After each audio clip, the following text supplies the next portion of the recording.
there, business leaders. You think your organization's IT is fine, but how can you be sure? Today's progressive business leaders recognize IT as a mission-critical force multiplier within their operations. IT can be used to lower operating expenses, improve productivity, or create a competitive advantage. But even if you aren't leveraging IT as a force multiplier, I would bet that your organization is far more reliant on technology today than you were just 5 years ago, and therefore IT must be considered as a strategic resource. You don't have to be technical. You just need to understand how to evaluate the process that's being used to manage your IT. Most business leaders are non-technical.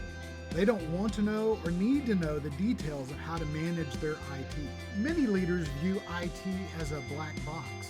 They trust their IT team to sail the ship, and they say, we've not run aground yet, so therefore everything must be fine. But sadly, that's often not the case. Again, you don't have to be technical. You just have to understand how to evaluate the processes being used to manage your IT. Success in IT is all about being process-driven. You might be surprised to learn that in even a relatively small network of, say, 50 devices, that there are over 35,000 settings related to security, performance, and reliability that need to be managed and monitored.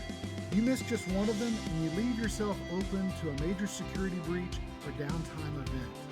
And unfortunately, the risks just continue to escalate. Having a healthy, secure IT environment is all about process and discipline. Your IT team should ooze structure and process.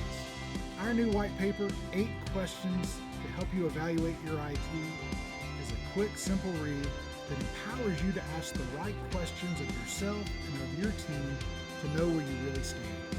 To access this amazing free resource, click the link below.